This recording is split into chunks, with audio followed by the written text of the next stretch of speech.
and a toilet at the bottom of the backyard. That was the only thing for this 4-bedroom terrace house. And there wasn't room for an air raid shelter. So we were supposed to go in the public air raid shelters, which was about 200 yards from the house, underneath a railway arch that went from Liverpool Exchange Station to Southport, a seaside resort.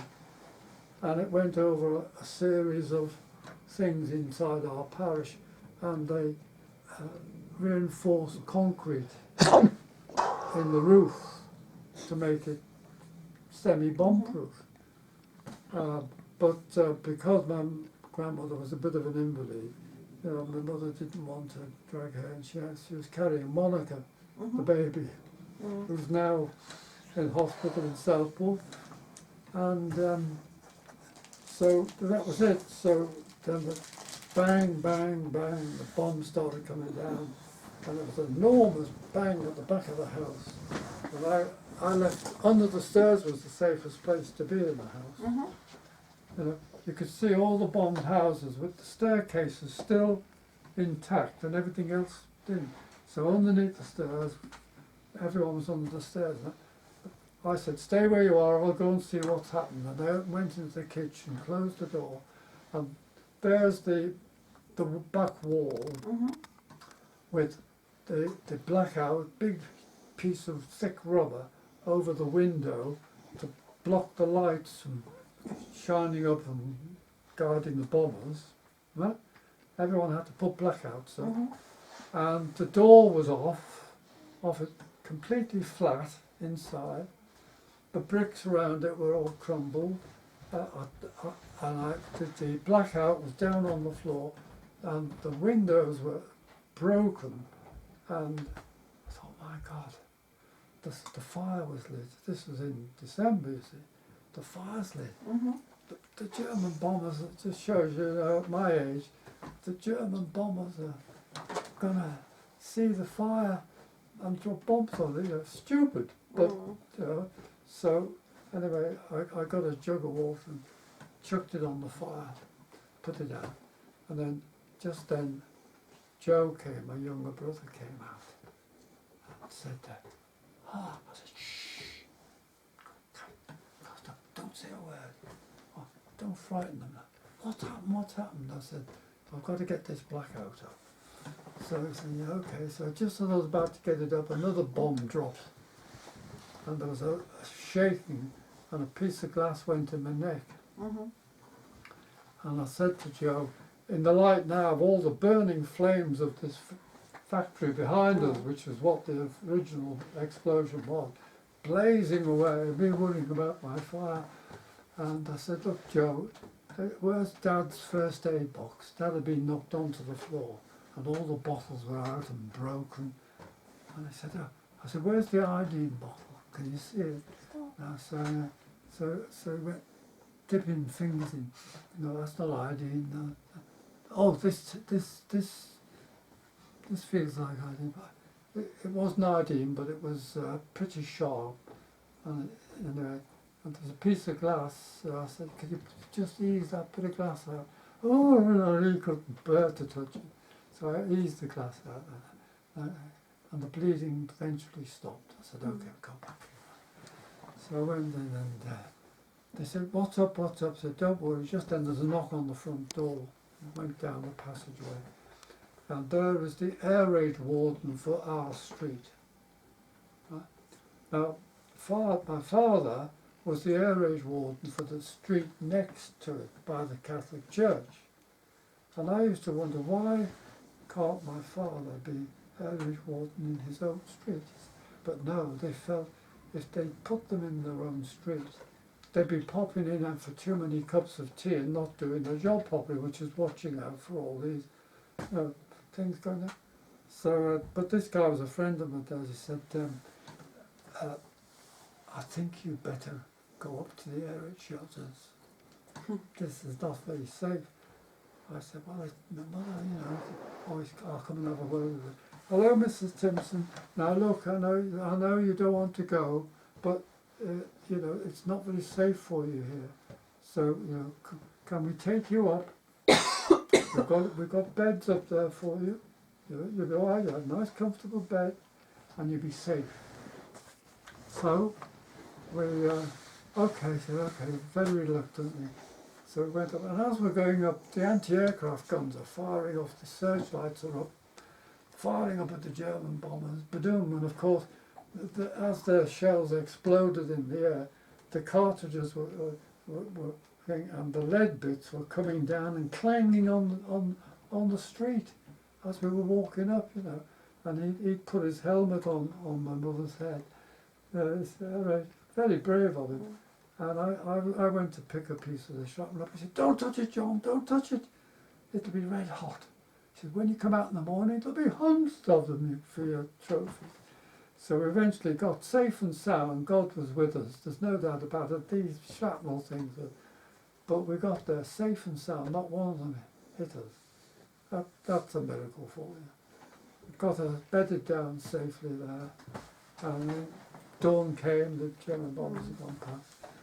And Dad came home. He said, "Well, we can't stay here, obviously." No.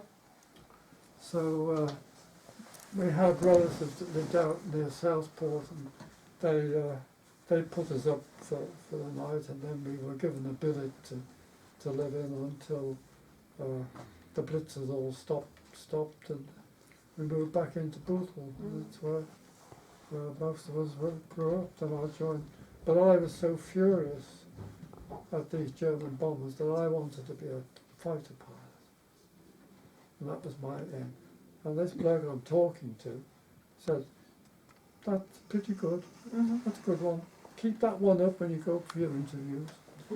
So I did well in the Air Training Corps.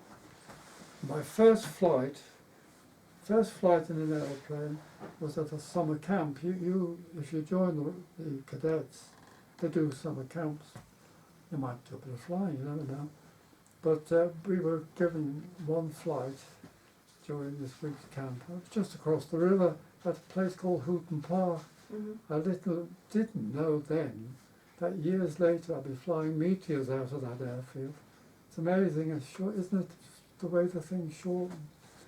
And anyway, so the parts of this twin-engine Oxford was black, jet black. I'd never seen a jet black pilot in the RAF before. This is the war officer, and this bloke said, "I am going to fly you along the North Wales coast, right along to the Menai Bridge, and I will turn round and we will come back past Rill and all those seaside resorts, and we will land back here at Houghton Park." So I'm sitting next to him. Climb over Chester, and then he got straightened up and said, "Would you like to fly it a little bit along the coast here? It's a little bit lower. Push the stick forward down, and we're down just above the waves." I said, "I think you better say, no, you are doing very well. Now climb up a little bit. Okay, I will take over before we get to the bridge." So he took over before he got to the bridge, and then he flew under the damn thing. Flew under the bridge. And turned round, climbed back over it and back. That was my first flight. But didn't put you off then? No, not really. But when I joined the RAF, I went up to the recruiting office in Liverpool, and I'm convinced nobody ever asked me what my date of birth was. They didn't. And the next thing I know is I get called up. I'm only 17 and a half. And you can't start your flying training until you're 18. So, but I wasn't arguing. I joined. And that's a story of another tale which I've told people and bored them with. And when I got into the RAF, my mother and father found a letter on the door from the Minister of Air, Sir Archibald Sinclair, and he was in charge of the RAF, you know, the government. You've heard the story, and she posted it onto me where in London, where I was doing the introductory sort of. And I opened it and said, "Dear Mr. Timpson, congratulations on being accepted for training as pilot, but due to unforeseen blockages in the training team, you will not be able to join up until you're 18, and we look forward to seeing you then. Yours, Sir Archibald Sinclair." I thought, my God, yeah. Isn't that his plane in Farnborough? Probably is, yeah. I thought, my God, you know, he thinks I'm at home. I shouldn't be here. And, you know, so instead of going to my CO in charge of the group and putting it to him, you know, there was a phone at the end of the corridor of this big posh flat they took over near the zoo in London. Took it over, they covered up all the beautiful woodwork to protect it for the owners for after war when they gave them back to them. Yeah. And this phone went direct to the Air Ministry. So I got through as an operator. He says, "Yes." I said, "Could I speak to Sir Archibald Sinclair, the Minister of Air, please?" "Oh, who shall I say is calling?" "Cadet Pilot Timpson." "Just a moment." I don't want to go on, it goes on for a long time. But I got the pilot officer blogs came on. I said, no, I want to speak to Sir Archibald Sinclair. I don't want to embarrass him. You know, how naive can you get? But and I went, right, so I got up to a group captain. And in the end he said, "Well, it's very kind of you to ring. And Sir Archibald, I will speak personally to Sir Archibald Sinclair. I promise you, I will tell him that you're in. And you've no need to worry about it." Anyway, the next day, our CO says, "Parade, I've got to tell you something called the usual channels. Cadet Pilot Timpson." "Just wait there the rest." He called me to his office. He said, "You rang up Sir Archibald Sinclair from that phone. It's been taken away." I said, "Oh." He said, no, you'll listen to the talk now. I should have given this on day one. He said, "But I've been told by the group captain who's just been ringing me, I've got to give you lot the usual channel selection." Right? And that should do. But I don't know, he said. He also said, "And you're not to shout at him."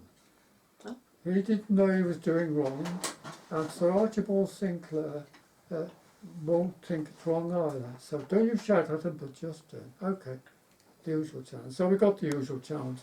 If you want to raise a problem, you go to the next rank above you. You would have gone to your corporal.